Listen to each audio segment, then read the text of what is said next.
I did note with our previous exposure to Pirates II Armada, Visions of Atlantis' newest album, and that track being The Dead of the Sea, that maybe there's a connection forming. And I think anybody else can notice, we go from The Dead of the Sea to Ashes to the Sea. Maybe this is kind of like a prelude number, at least in concept, following, it's how the dead got there. I don't know.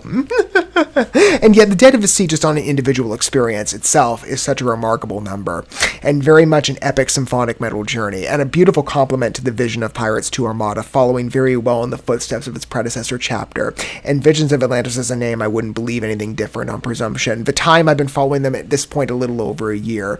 My anniversary, we're enjoying it in style, in a collaborative manner, in fact, as music is best enjoyed that way. And for Visions of Atlantis, this is what started this journey for me in terms of introductions to their work. Going back to The Deep in the Dark, on.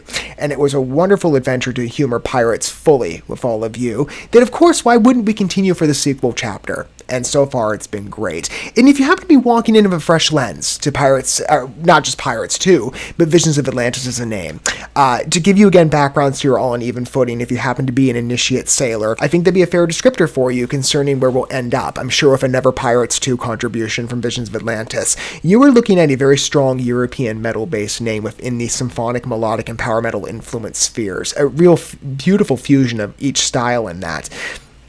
And a clear voice on metal prowess, paired with such a beautiful concept, elegant vocals.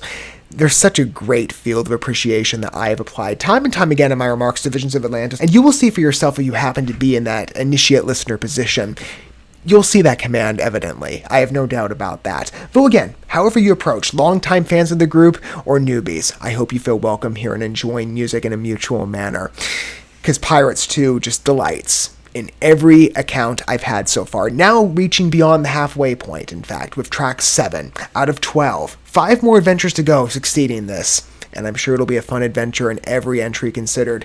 But let's continue on in our path together and see if there is a connection to its predecessor number, in fact, with The Dead of the Sea, now going to Ashes to the Sea. I don't know. I've not previewed the narrative, in fact, in anticipation. We are very much looking at this in an entirety-focused, fresh lens, as I've given the honor of Pirates 2 in standing, and that will continue, and I cannot wait to humor more. Let's do so together.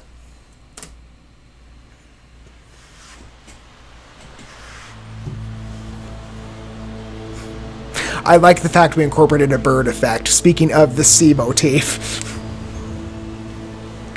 Ballad number? That would be earned on positioning. Here I stand beside the shore, could go either way.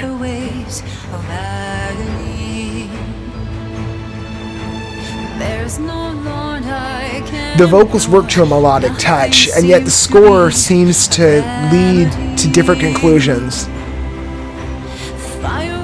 Possibly.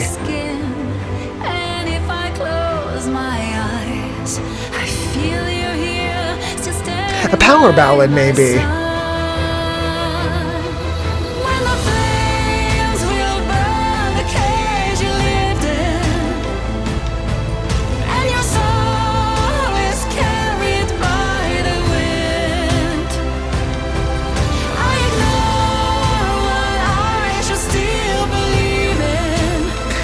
Clementine still sounds so beautiful in the melodic range, but applied to a ballad tone. Pirates had so many beautiful entries on this respect, and I do prefer harsher metal, which Pirates 2 appeals to in different episodes of its duration, but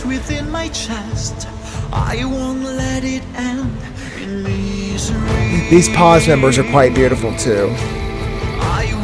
And the agents it interweaves.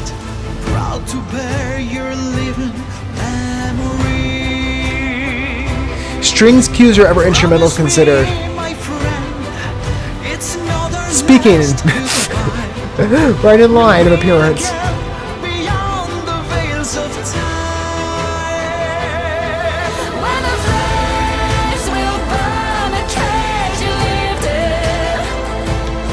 I love it that's written in the past tense.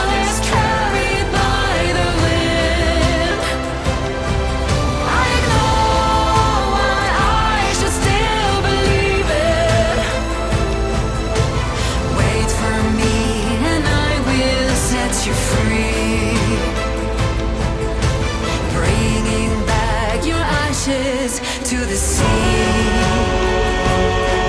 I get it. It's a good motif. Yeah, this echoes Pirates well. Going back to Freedom as an example.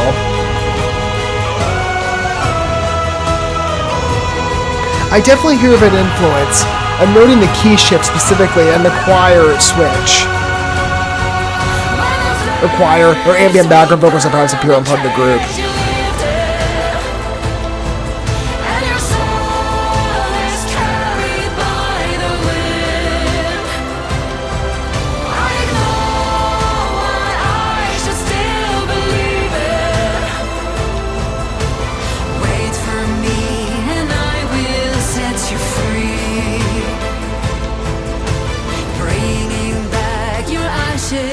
To the sea. Ashes to the Sea definitely feels like a compliment to Visions of Atlantis' more melodic-driven library. Some of the past numbers really speak to this, and again, as I mentioned with the analogy to Freedom, there is an explicit tie to the predecessor record for sure. I hear the skeleton of that piece incorporated with the choir switch and the simultaneous key choice. That is very much a choice that number made, though we end differently. In this case, we return back to that original key where that one jumps, and we lead out in a vocal respect with the switch employed. I like that this number chooses to run by a differentiated duration. It adds a level of charm, especially with the effects it employs. That starting out cue, again, speaking of pirates, I'm assuming something like, maybe not, maybe getting the species wrong, but like seagulls on the beachfront. Yeah, totally mimics a pirate vibe. You know, we're out at sea and the ashes are being dumped. I guess, as I said, the lyric play in this case with the realistic motif. And I respect this Visions of Atlantis greatly. I've noted before, behind the pirate's concept, there is this relatable spirit. Like the first record demonstrated with conquering shadows, I guess, in a sense, if I'm paraphrasing maybe the intended disclosure from the group right, from what I remember. This one definitely feels like a self-empowerment journey masked behind such a charming facade of swashbuckling sea adventures. Or the dead of the sea, as, in a sense we all are. That's what I noted with the previous number, at least for me. With my personal story, in fact, with metal, how I definitely feel and I know this isn't true, certainly not in what I've built out here in terms of metal appreciation, that I allow opportunities for realistic encounters and to have the privilege to get to know every one of you through your interactions in the comment section or otherwise. We do have these exchanges that remind me that I've never been as alone in the world as I thought in terms of my metal love. And there was a great season of time, as I've credited before, that I've always felt, and I still do to some extent in my personal circles, because I do not have a metal connection really in favorability with anybody. I always do feel like an anomaly. But I've said before that maybe there's a strength to that. And again, I know it's not true when you consider the metal fan base. I love the metal community. Life really does become so much fun in that atmosphere. Whatever group considered or whatever type of metal employed by an artist's choice. And certainly for symphonic metal, I immediately fall in love, and I know many of you do too as well, with the grandiose appearance of what Visions of Atlantis beautifully captures in their resonance as a band. I just connect with such moving scores and instrumental medleys, whether harsh or not.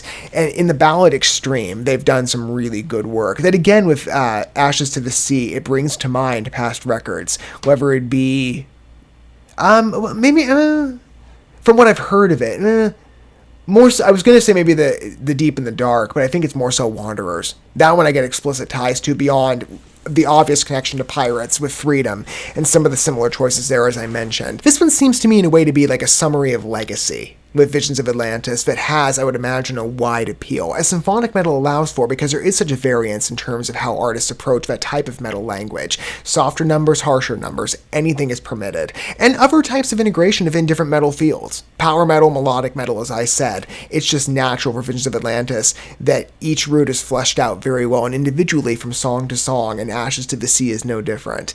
I do like its sense of empowerment, though, that even in death, at least in how I'm reading this song, maybe in one interpretation, there's a relief and a freedom. Because our ashes are dumped into a sea of fellow sailors that we all resonate with. As I said, the metal community is just such a beautiful place to be in. As self-appointed as my presence in it might be, I love being a part of it. And I hope you do too. Whether you happen to be a metalhead or, maybe maybe you have open tastes, and Visions of Atlantis appeals to that. I'd be curious to find out from many of you who are walking in with fresh eyes here, if you're somebody that prefers ballad much more so over harsher tones. If this is a bit of a point of appeal for some of you who might have not necessarily walked in at first glance on a harder number, but you'd be more willing to entertain one because of the strength of vocals, vision, instrumental here. I really like the choices of it. And again, it feels deeply reminiscent to the nature of Pirates as it evolves as an entire story, considering the previous chapter and Freedom. It really feels married to that. Though it ends differently, it has some different effects to its voice. Meek's inclusion, by the way, in terms of the vocal overlap, as faint as it might be, I love the added layer. And Clementine, again, does advance the song, and she's such a powerful melodic voice within the metal field. And when she does ballad notes, they really strike. Go look, for example, if you haven't humored Pirates yet and you have yet to take that adventure, which again, I highly recommend. I personally, if you're speaking of the ballad numbers, Freedom, yes, is quite strong. What's the other one? Heal the Scar. I love Heal the Scars. Her ballad tone on that one, oh my gosh, I just fall in love with it every time. And we've seen of our numbers where that's come to play, but maybe it's ahead of a roughened backbone. However Visions of Atlantis chooses to apply their voice generally, you're in for something rewarding. And whether it be ballad or harsh, it brings you in. Ashes to the Sea, I would imagine many of you would concur in that respect, but I don't want to speak for anybody. But it's a ballad piece of a lot of appeal, and it is an effective pause number 7 tracks in following 4 faster, or 5 maybe, to a degree, faster-paced pieces. With the last piece, of course, offering some strict pause moments, like I said with The Dead of the Sea. There are some breaks in it, but again, it relies on much more of a harsher foot. This one, as the 7th track on the record, it's that breath that I'm sure maybe the next piece, well, just based on namesake, I'm expecting a bit of a reversion back into the aggressive. Hellfire's next. We'll have to see. Hellfire, cannons, I'm guessing. Maybe a motif in that respect, I don't know. We'll find out together as we continue in our voyage of mutual company entertaining Armada together. But I'd love to hear your thoughts on this piece and what vantage point you take to Visions of Atlantis and Exposure. Longtime fan or initiate sailor, what do you think? Ballad or harsh, they always provide a favorable encounter. This is a very strong group in the symphonic metal sphere for me, and I've loved being able to be introduced to them a little over a year at this point. It's an encounter of every entry I've taken so far with all of you. I've had a great time, and I've not regretted for one moment. And I'm sure that sentiment will continue for many adventures to come, of certainly what I have planned, and in the short term, Armada, or Pirates 2 Armada. This is a great album that has a mixture of tone as evidenced by this number, but in any force of appearance, it's rewarding. Thank you so much for watching this video. Before you bounce, feel free to drop a like and comment, subscribe to this channel with a ding on the bell, and share this video with your friends. And consider checking out the description here. There you'll find links to my other channels, as well as addresses to my other social media accounts and ways you can help support my work if you feel so inclined. May God bless you, and looking forward to when our paths cross again.